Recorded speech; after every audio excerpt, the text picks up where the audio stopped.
সবাইকে স্বাগত। আপনারা যারা পরীক্ষা দিবেন আপনাদের পরীক্ষাটি লিখিত হবে। আমি আবারও বলতেছি, আপনারা যারা পরীক্ষা দিবেন আপনাদের পরীক্ষাটি লিখিত হবে। আপনাদের পরীক্ষার জন্য স্পেশাল একটি প্রশ্ন প্যাটার্ন নিয়ে এসেছি। ইনশাল্লাহ এই প্যাটার্ন থেকে 25 থেকে 30 নাম্বার অনায়াসে কমন পাবেন। শুধু ধৈর্য সহকারে সম্পূর্ণ ভিডিওটা দেখেন, আমি দেখিয়ে দিব কোন কোন বিষয়ে কোন কোন টপিক থেকে প্রশ্ন উত্তর আসবে, 100% হুবহুব কিভাবে কমন পাবেন, এই সকল তথ্য নিয়ে আজকে আলোচনা করব। আর বিশেষ করে বলে রাখি, আপনারা যারা পরীক্ষা দিবেন পরীক্ষার প্রশ্ন প্যাটার্ন যেমন থাকবে সেম প্যাটার্নে একদম শর্ট করে স্পেশাল শর্ট চূড়ান্ত সাজেশন তৈরি করা হয়েছে। সাজেশনটি নিতে স্ক্রিনে দেওয়া হোয়াটসঅ্যাপ নাম্বার রয়েছে, ইমো নাম্বার রয়েছে, দুটোর মধ্যে যে কোনো একটি মেসেজ করে সাজেশনটি সংগ্রহ করুন। সাজেশনের মূল্য মাত্র 100 টাকা। আমি বলি অবশ্যই যারা যারা পরীক্ষা দিবেন প্রত্যেকে সাজেশনটি সংগ্রহ করবেন। যারা চাকরির কারণে, কাজের কারণে অথবা পড়ালেখা একটু দুর্বল, প্রত্যেকে সাজেশনটি সংগ্রহ করবেন। ইনশাল্লাহ আপনারা পরীক্ষায় পাশ করবেন। আমি আবারও বলি, একদম শর্ট স্পেশাল চূড়ান্ত সাজেশন পাবেন। আমাদের সাজেশনটি পড়লেই যথেষ্ট। সাজেশনের বাইরে আপনাকে আর কিছুই পড়তে হবে না। আমি মূল কথায় চলে আসছি। প্রথমে থাকবে কি, এখানে প্রথমে থাকবে সাধারণ জ্ঞান। যেমন এখানে রয়েছে বিদ্রোহী কবিতার রুচিও থাকে, কাজী নজরুল ইসলাম। কতটা গুরুত্বপূর্ণ শুধু আপনারাই বুঝতেছেন।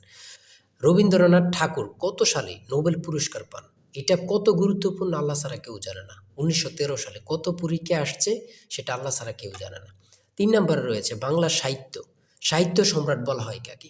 বাংলা সাহিত্যে সাহিত্য সম্রাট কাকে বলা হয়? বঙ্কিমচন্দ্র চট্টোপাধ্যায়কে। তারপরে রয়েছে 4 নম্বরে বাংলা ভাষায় প্রচলিত 2টি চীনা শব্দ লিখুন। চীনা শব্দ লিখেন, অর্থাৎ আমরা যে ভাষাগুলো প্রতিনিয়ত বলতেছি এই 2টা ভাষা, যেমন চা, চিনি, যেমন এগুলো আমরা মনে করতেছি অনেকে যে এগুলো বাংলা না, এগুলো বাংলা শব্দ না, এগুলো হচ্ছে চীনা শব্দ। ঠিক আছে।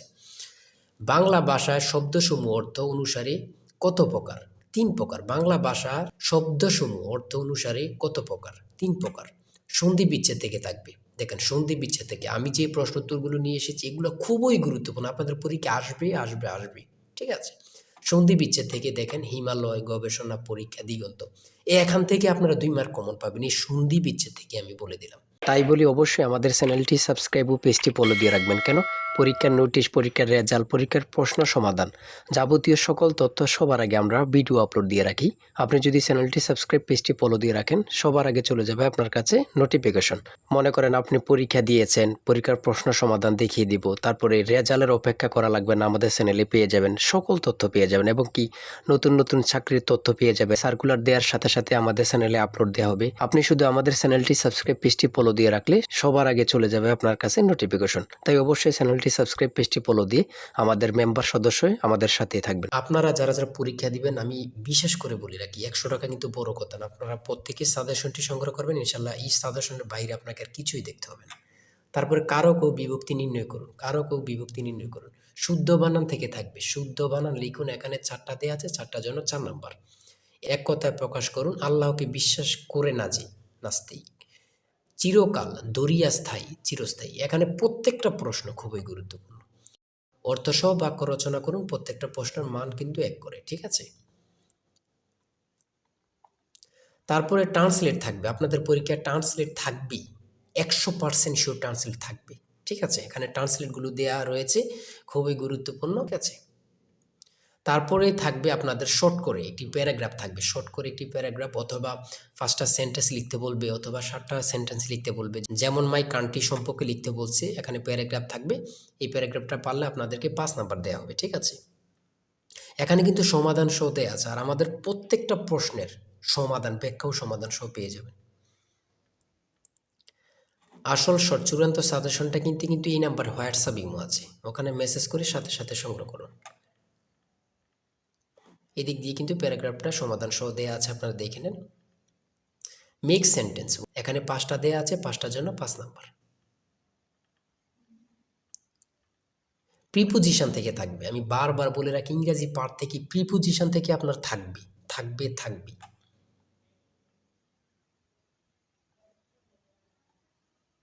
দেখেন, প্রত্যেকটা প্রশ্ন কিন্তু আমাদের খুবই গুরুত্বপূর্ণ।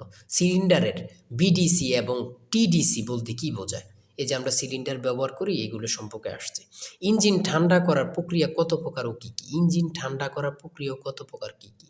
2 প্রকার, একটা হচ্ছে বায়ু প্রবাহ আর একটা হচ্ছে তরল প্রবাহ। হ্যাঁ। তারপরে গণিত থেকে রয়েছে 35 লিটার অকটেন ও পেট্রোল মিশ্রণে পেট্রোল ও অকটেনের অনুপাত 4:3। এতে আর কত অকটেন মিশালে পেট্রোল ও অকটেনের অনুপাত 4:5 হবে। এখানে প্রত্যেকটা প্রশ্নের কিন্তু সমাধান সহ দেয়া আছে, ব্যাখ্যা সহকারে সমাধান সহ দেয়া আছে। জ্বালানি তেলের মূল্য 25% বৃদ্ধি পাওয়ায়, এই প্রশ্নটা কত পরীক্ষায় যে আসছে আল্লাহ ছাড়া কেউ জানে না।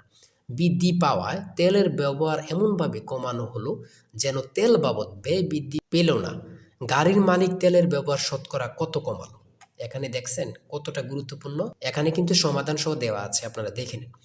প্রত্যেকটা গণিত প্রশ্নের মান কিন্তু পাস করে, প্রত্যেকটা গণিত প্রশ্নের মান কিন্তু পাস করে, ঠিক আছে। 20 নম্বরে রয়েছে বাংলাদেশের দীর্ঘতম নদীর নাম কি? খুবই গুরুত্বপূর্ণ। বাংলাদেশের দীর্ঘতম নদীর নাম হচ্ছে পদ্মা। জনসংখ্যা বিবেচনায় মুসলিম বেশি, ক্ষুদ্রতম দেশ কোনটি? মালদ্বীপ। আপনাদের পরীক্ষায় এটা আসবে, যান বলে দিলাম। তারপরে এদিক দিয়ে রয়েছে 22 নম্বরে, কোন সুলতান 17 বার ভারত আক্রমণ করেন? কোন সুলতান 17 বার ভারত আক্রমণ করেন? এটা খুবই গুরুত্বপূর্ণ। সুলতান মাহমুদ। 60 গম্বুজ মসজিদ কোন জেলা অবস্থিত? বাগেরহাট। 60 গম্বুজ মসজিদ কোন জেলা অবস্থিত? বাগেরহাট। এই প্রশ্নটা কিন্তু চাকরির পরীক্ষা এখন অ্যাভেলেবেল আসতেছে, ঠিক আছে। বাংলাদেশ বিমানের স্লোগান কি? বাংলাদেশ বিমানের স্লোগান কি? আকাশে শান্তির নীড়, আকাশে শান্তির নীড়। গণচীনের প্রতিষ্ঠাতা কি? গণচীনের প্রতিষ্ঠাতা হচ্ছে মাও সেতুং, মাও সেতুং। আধুনিক মালয়েশিয়ার প্রতিষ্ঠাতা, আধুনিক মালয়েশিয়ার প্রতিষ্ঠাতা কি? Mahathir Mohamad, Mahathir Mohamad. BRTA, BRTA এর পূর্ণরূপ কি? Bangladesh road transport authority, Bangladesh road transport authority. পূর্ণরূপ থেকে আপনাদের প্রশ্ন উত্তর থাকবে, এটা ধরে নেন, ঠিক আছে, আমি বলে রাখি। তারপরে 29 নম্বরে রয়েছে বাংলাদেশের চিংড়ি সম্পদকে কি বলা হয়? হোয়াইট গোল্ড, যেটা সাদা সোনা। বাংলাদেশের চিংড়ি সম্পদকে কি বলা হয়? হোয়াইট গোল্ড, সাদা সোনা। এই প্রশ্নটি আপনাদের পরীক্ষা আসবে, যান বলে দিলাম। তারপরে 30 নম্বরে রয়েছে নীল নদের দেশ কোনটি? নীল নদের দেশ কোনটি? মিশর। নীল নদের দেশ কোনটি? মিশর। দুটি ইলেকট্রিক গাড়ির নাম বলো, দুটি ইলেকট্রিক গাড়ির নাম বলো। বাংলাদেশের রেলওয়ে কয়টি অঞ্চলে বিভক্ত? বাংলাদেশের রেলওয়ে কয়টি অঞ্চলে বিভক্ত? দুটি। তারপরে রয়েছে পরিবিবির মাজার কোথায় অবস্থিত? পরিবিবির মাজার কোথায় অবস্থিত? লালবাগ কেল্লা, ঢাকা। পরিবিবির মাজার কোথায় অবস্থিত? লালবাগ কেল্লা, ঢাকা। চলন বিল কোন জেলা অবস্থিত? চলন বিল কোন কোন জেলা অবস্থিত? নাটোর, সিরাজগঞ্জ, পাবনা। চলন বিল কোন কোন জেলা অবস্থিত? নাটোর, সিরাজগঞ্জ, পাবনা। আমি বলি প্রশ্নটি আপনাদের পরীক্ষা আসবে।